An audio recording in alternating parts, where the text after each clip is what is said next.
For today's lesson, we will be teaching about our favorite cryptocurrency, Dash. Dash stands for digital cash. It is possibly the easiest to use cryptocurrency out there, and it's time we share with the Armenian Crypto School all that we know about it. So if you're ready, let's get this lesson started.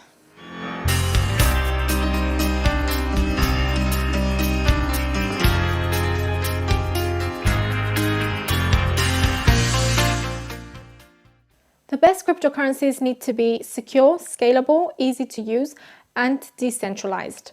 It is difficult to find one cryptocurrency that checks all these boxes. Dash is one of the few cryptocurrencies that can seriously make this claim. Dash is a peer-to-peer electronic cash system. Everything from the brand name to the user experience to the network architecture, it's focused on delivering to the world digital cash. Dash was born in 2014.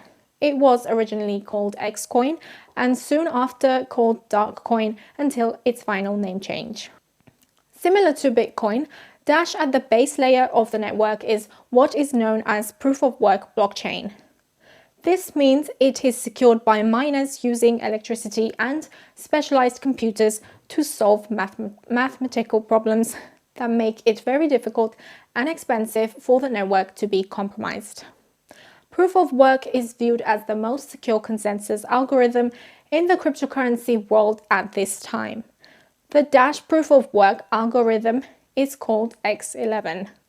Dash is the king of X11, as it is a network that holds the vast majority of X11 hashing power. The first feature for Dash is a derivation of Bitcoin mixing called CoinJoin. Dash's version of this technology is called Private Send.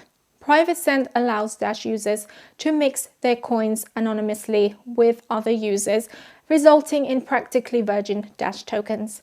These Dash tokens effectively are fresh and have no history that can tie them with any user.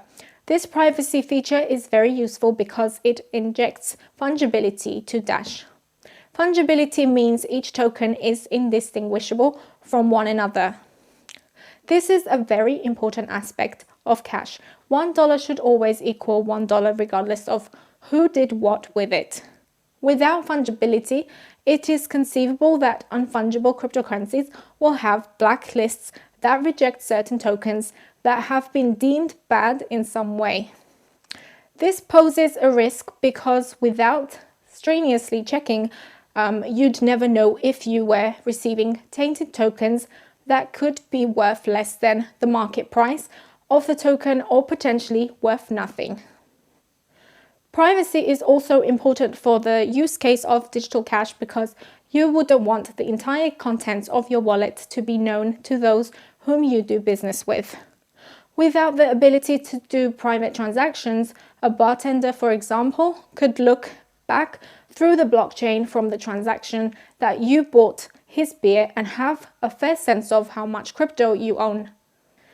This would put you at risk of theft, just like walking around with a handful of cash would be reckless. Unlike with Bitcoin's CoinJoin, Dash's Private Send handles the mixing in a trustless manner on-chain and doesn't require any additional setup, third parties, or expertise to accomplish. This allows for the use of this feature by anyone, including beginners. To better accomplish Private Send, Dash created an innovation called Masternodes that has since been copied by a great number of cryptocurrencies. In fact, it is safe to say that while Dash was originally known only as a privacy coin, it is more accurate to think of it as a Masternode coin as it unlocks a great number of features for Dash, as you will soon see. In the Dash ecosystem, a Masternode is a participating computer on the network that is collateralized with 1000 Dash.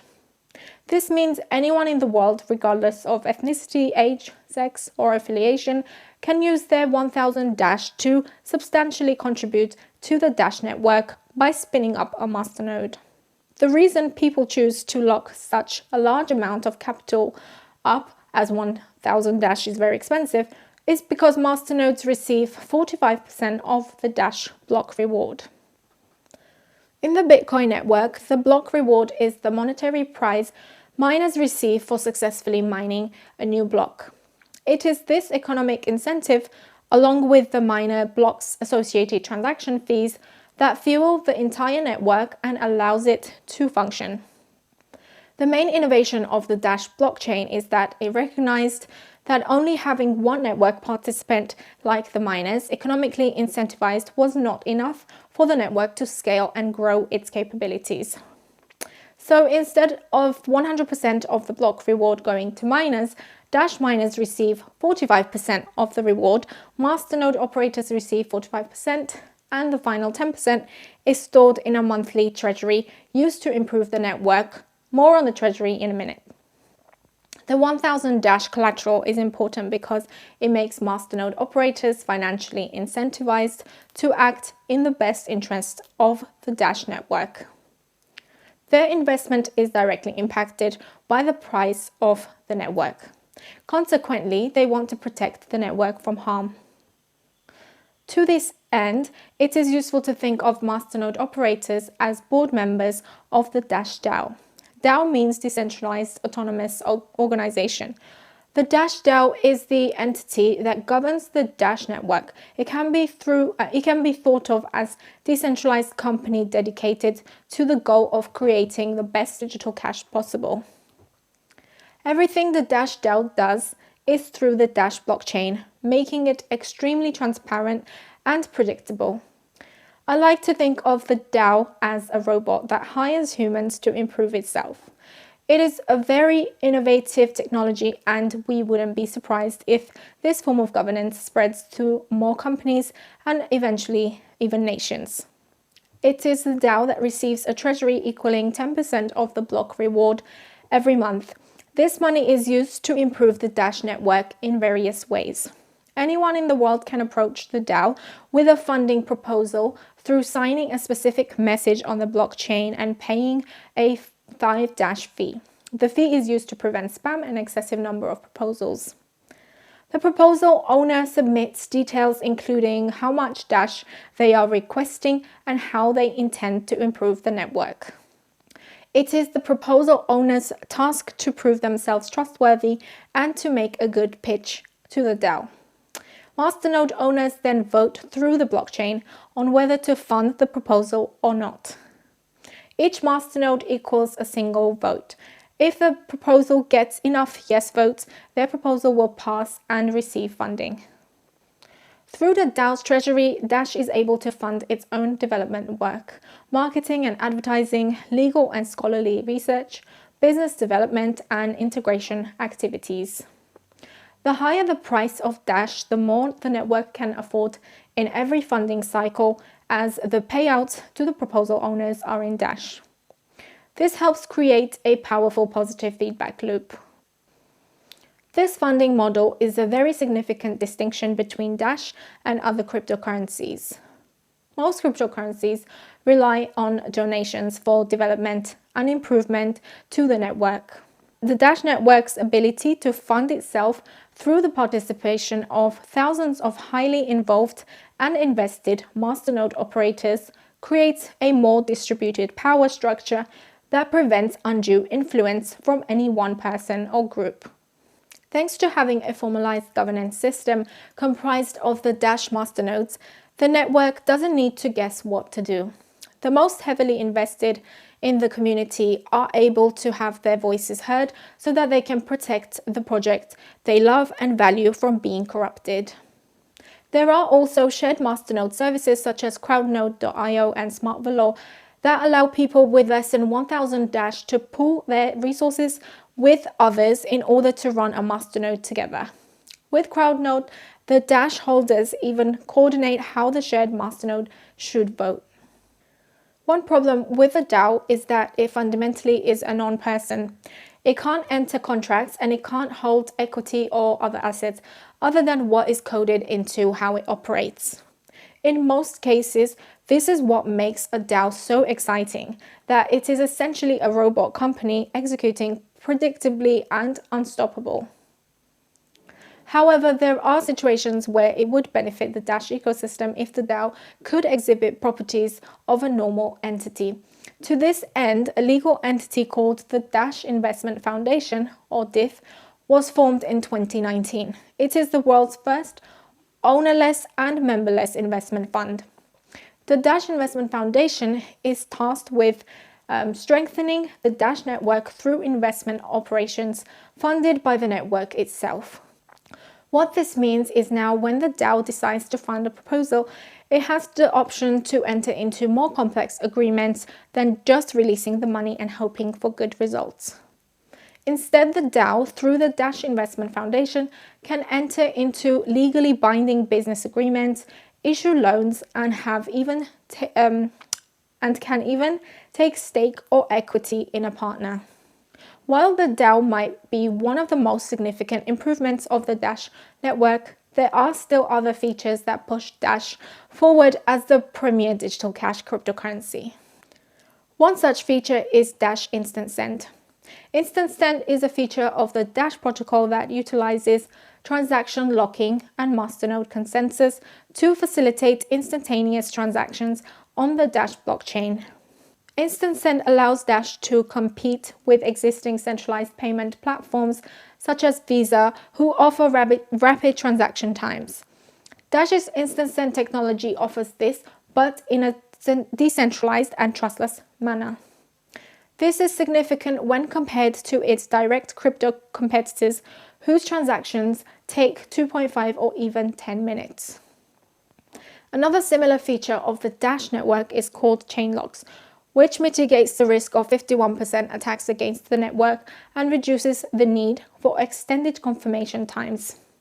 51% attacks are the biggest threat to proof-of-work networks. What they mean is that if an attacker gets control over 51% of the hash rate of the network, meaning they have control over 51% of the miner power, they can reorganize the blockchain. In doing so, they are able to execute elaborate thefts where they purchase something using the blockchain, but then make it so that the transaction never happened. To mitigate this risk in regular proof-of-work networks like Bitcoin, the solution is to wait for multiple confirmations to ensure such a blockchain reorg won't happen.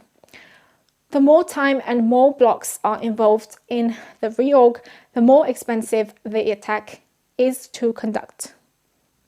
For Bitcoin, the finality of a transaction is recommended after 6 confirmations, which is approximately 60 minutes.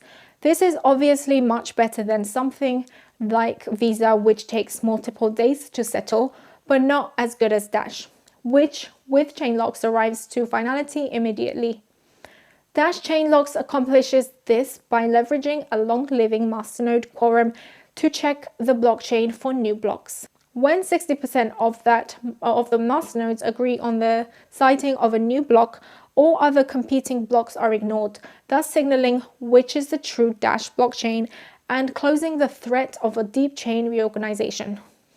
In order for an attacker to compromise this new system, they would again require 51% of the hashing power of the network, as well as control of 60% of the masternodes. This combination is actually more expensive than controlling 51% of the hashing power of a network like Bitcoin, which is very, very expensive. All this arguably makes Dash the most secure cryptocurrency network in the world, as it is outrageously expensive to attempt to attack the network in this way. While all these innovations might sound good, if the network can't scale to handle more users and more transactions while still maintaining these properties, they are effectively useless. The vast majority of cryptocurrencies do not have a scaling solution, or if they do have one, it is incoherent and sacrifices certain properties necessary to be considered a proper cryptocurrency, such as peer-to-peer network architecture or peer-to-peer network usage. The problem of blockchain scaling stems from the fact that as the network grows in usage, the block size needs to grow to accommodate the same fees and transaction times. As the blockchain increases in size, so does the cost of storing and accessing this data. For networks without coherent scaling strategies, the outcome will be a network with very few or potentially even no nodes, as the cost of running a node will be greater than the perceived benefit. Systems that rely on altruistic nodes are unlikely to scale to meet global demands, as it is unreasonable to expect a volunteer to put up the necessary capital. Dash avoids these pitfalls by incentivizing masternodes and miners through the splitting of the block reward and transaction fees. As it stands, there are over 5,000 nodes in the Dash network, ranking it near the top in terms of decentralization. The compensation of the nodes through the block reward and transaction fees will grow in step with the increasing costs required to run the network. This ensures the nodes are properly incentivized and that the network won't experience a centralizing factor of very few nodes, as we expect to see with other similar blockchain projects that attempt on-chain scaling. All these innovations and technical accomplishments are exciting, but what is the most impressive about Dash is that wherever you find people using cryptocurrency as money, you will find Dash being used. In some places, Dash is used even more than Bitcoin. This phenomenon can be seen in places like New Hampshire and Malta, but more importantly in places like Colombia and Venezuela. It shouldn't really come as a surprise though. People who want to use cryptocurrency as money value several things that Dash excels at. Namely, speed, low fees, and ease of use. Dash, through its singular focus on being digital cash and its DAO capable of financing local adoption efforts, make Dash one of the go-to cryptocurrencies as communities enter the crypto revolution. Thank you for watching. Hope you found this video enlightening. We are interested to hear about your favorite cryptocurrencies. Please leave a comment below letting us know which is your favorite.